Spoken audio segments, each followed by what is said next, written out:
Hey, what is going on guys, RvzStealth here, and in today's video, we're going to be breaking down the top lane tier list for patch 9.7.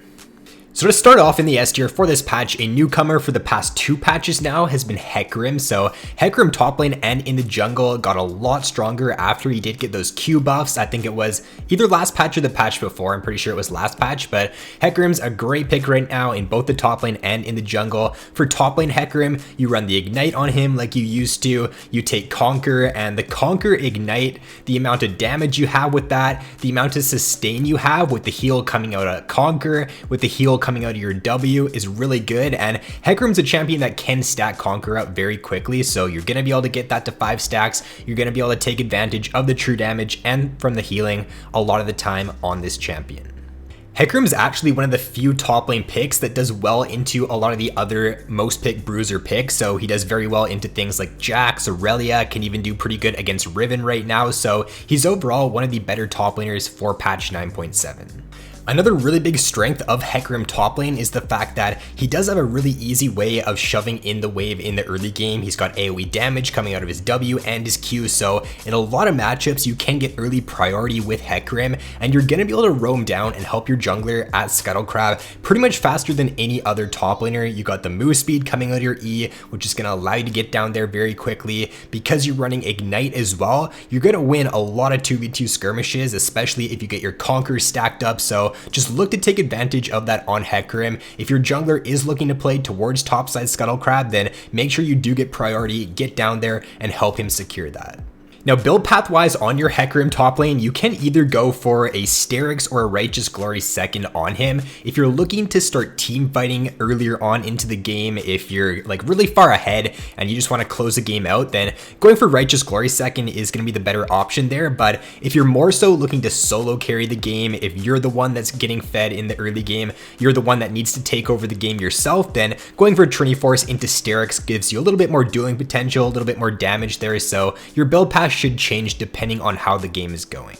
And then Kayle, despite the nerfs she did receive in this patch, she is still an S tier top lane champion. Now last patch, she was basically like a god tier champion, so even though the nerfs, they actually did hit her quite a bit in this patch, they still weren't enough to drop her out of S tier, just due to the fact that she was way too strong in the previous patches.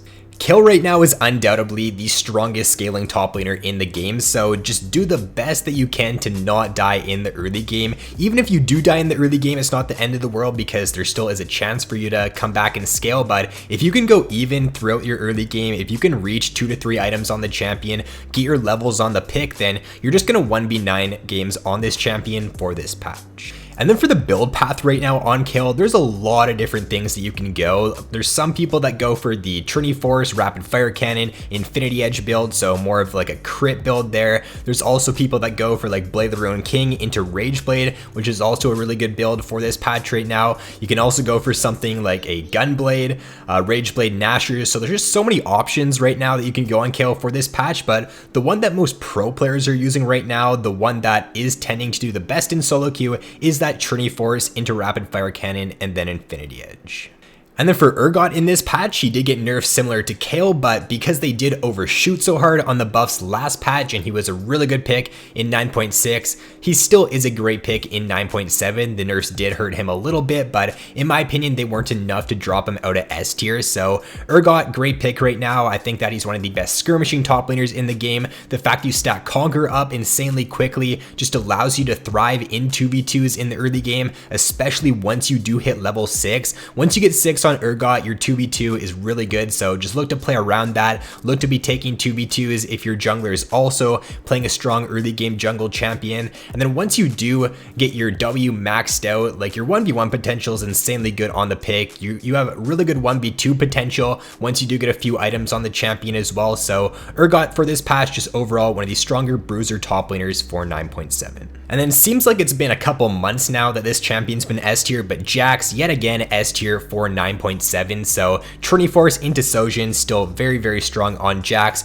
1v2 potential once you do get those items, and once you do get your levels on Jax is really good. So you could just really take over in the side lane and allow your team to pressure on the other side of the map and get objectives for free. He also does scale super well into the late game, and his early game isn't all that bad either. So he doesn't really have super exploitable weaknesses in his kit right now, and it just makes him a pretty consistent pick for solo queue for 9.7. And then to round out the S tiers for this patch is going to be a champion that has been S tier for way too long as well, and it's Riven. So I just don't understand why they're nerfing Urgot in this patch, but they're not nerfing Riven. I feel like Riven, even though Urgot was very strong in last patch, I feel like Riven was still the stronger top lane pick. So the fact they nerfed Urgot in this patch and did not touch Riven at all just really doesn't make sense to me. This champion is just way too good right now in solo queue. She's got one of the highest win rates and pick rates across every single region right now. She does do very well with the Conqueror. You can also run Kleptomancy on Riven right now. Some higher elo top lane mains or Riven mains in NA are running Kleptomancy right now on Riven and having some pretty good success with it. But once you do hit your mid game spike on Riven, once you get like 3 items and you have your Sojin, she just is insanely strong in 1v1s and can even 1v2 super easily as well. So both Jax and Riven in this patch right now, really good bruiser champions if you can get ahead with them, and I think that they've just been strong for way too long now, and I feel like they do need some sort of nerfs to bring them down and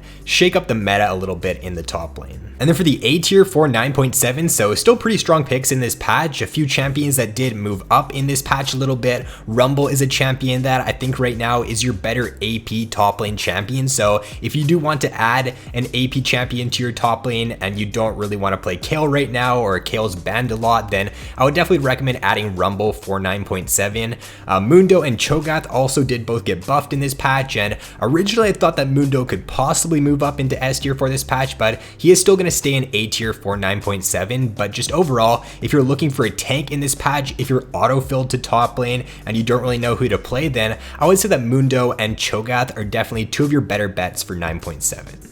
A pretty sleeper OP pick right now in the top lane as well is Quinn with Aftershock. So Aftershock on Quinn right now in the top lane is doing very well, and basically if you don't know, your E can proc Aftershock with Quinn, so it just allows her to basically be unkillable in a 1v1. She can just bully out a lot of top lane champions. If they try to jump on her, she gets the Aftershock, she doesn't take any damage, so it's a very strong pick right now for this patch. So if you haven't tried it out, if you played Quinn in the past and you are a pretty good Quinn player, then I would definitely recommend trying her out for 9.7. And then another AP champion right now that I definitely think is on the verge of S tier is Kenan. So Kenan's a pick that can do very well into a lot of the meta bruiser top lane picks, can do pretty well into the Riven, the Jax, the Hecarim. So if you are looking for a good blind pick top laner for this patch that can deal with those bruisers, I would recommend picking up Kenan. You're just going to very easily be able to stack your Kleptomancy in those melee matchups. You're going to hit a very early mid game spike on the champion, and these picks just can't really look to do a ton against you in the laning phase, because Kenan does have some of the best kiting potential for any top laner, and it's just very difficult for those bruiser champions to really do anything against him in the laning phase. And then for the B tier top laners for this patch, a lot of these bruiser champions in the B tier right now just don't do very well with the new Conqueror. Originally, when the new Conqueror got released, they did do decent with it, but with Conqueror getting nerfed and with it just not being a very good rune now, unless you can get it to 5 stacks instantly, it's really hurting these top lane picks. So Tryndamere especially there is hurting quite a bit with the new Conqueror. Aurelia, Fiora, Yasuo, these champions just don't have very easy ways to get it to 5 stacks immediately and benefit from the healing and the true damage. So unless you're a pick like the Urgot, the Hecarim, the Riven, who can stack it up really quickly, it's just hurting a lot of champions right now for 9.7. A lot of Tryndamere players have even swapped over to like Lethal Tempo and even things like Grasp or Fleet Footwork. That's just how bad Conqueror is on Tryndamere. But just overall, if you're not a main of these champions for this patch, then I would be trying to stay away from them, because champions in the A tier and in the S tier are just going to be a lot more consistent for 9.7. And then lastly, to round out the video for the C tier champions, for the champions that I would definitely recommend you stay away from for this patch are Sylas, Ornn, Gragas, Ryze, and Aatrox. So Sylas is a newcomer in this tier for this patch, and he did get hit really hard with nerfs in 9.7. The nerfs definitely did drop him down. He was pretty much like an A/S tier pick in previous patches, but right now he's definitely not worth playing after those nerfs. And a lot of these other champions here, like the Ornn, he's also been nerfed a lot. Aatrox also been nerfed a lot recently, so these champions have just been nerfed way too much to the point where they're just not really worth playing for solo queue. So that is going to be all for this video, guys. So that is the top lane tier list for patch 9.7. Hopefully it does give you a pretty good idea of what you should be prioritizing for this patch right now in solo queue. So with that being said, if you guys did enjoy this video, then be sure to drop a like, subscribe if you have yet to already. So thanks for watching, have an awesome day, and I will see you in my next video.